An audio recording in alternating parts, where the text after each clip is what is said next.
The Price We Pay is such a odd film because it tackles various genres, and I'm very divided on it. So we're going to talk about it and try to get to the bottom of it.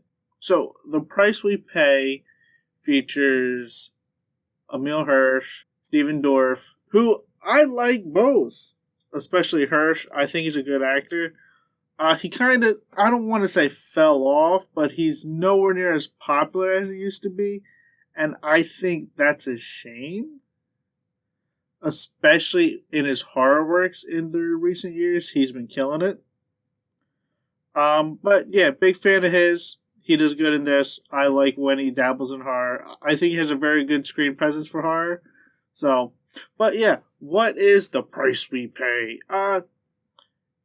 It follows a group of 3 people. Well, technically speaking, a group of 4 people, but I'll get into that. The film begins with a group of 3 people performing a heist on a pawn shop. Because, pawn spawning stuff is big monies. Diamonds, gold, rare items, all that good stuff. And it goes horribly wrong. One of them gets shot. So, to basically make up for it, they take a hostage. So, then the group becomes 4. And basically, when they are trying to escape, because, the cops are on their butt, they pull into a farmhouse, and they believe no one's there.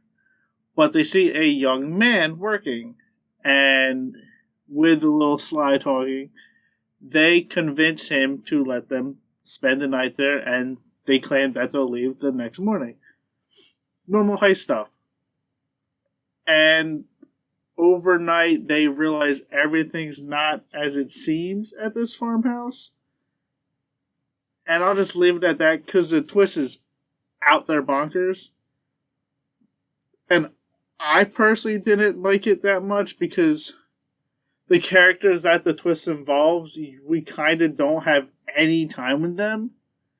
And it's like, why should I care about what's happening when we spent 0 time with these characters? But the plot twist is pretty out there. Like, it's odd because, like I said, we don't spend any time with these characters. But it's crazy.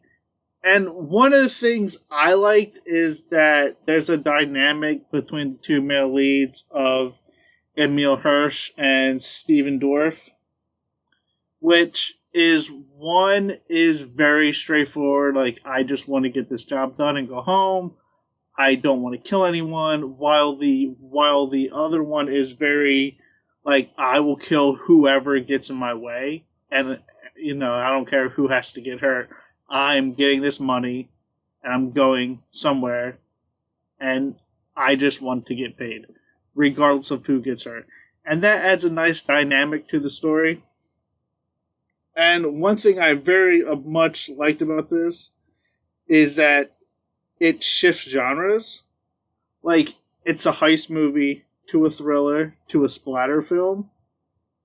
I don't know if it necessarily works because it's so jarring, but I appreciate the genre flips because there's a few movies out here that do this, and I've always thought, like, that's actually really cool.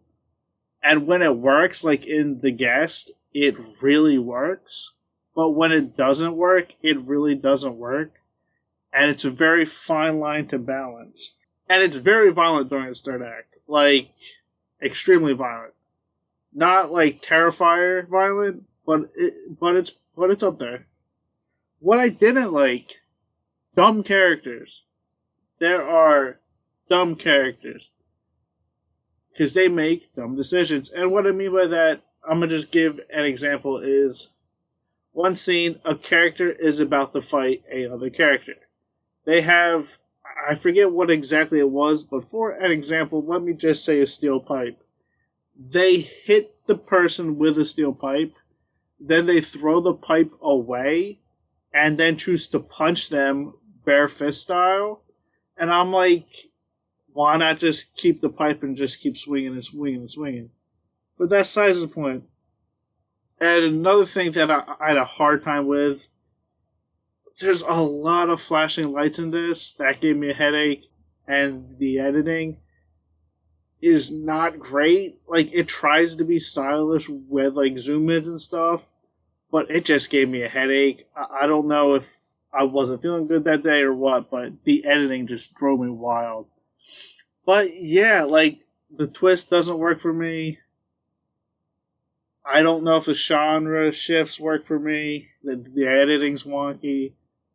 And just stupid characters. But, like, I like the character dynamics for the most part. I like the characters. I like the blood and guts. And I appreciated the genre flip. So, is this film good? No. Is it terrible? Also, no. It's, like, somewhere in between. If you're a gore hound, I would say it's worth a watch just for the third act. But, yeah, the price we pay. It's pretty okay, I guess. But, like always, thanks for watching. If you like, comment, subscribe.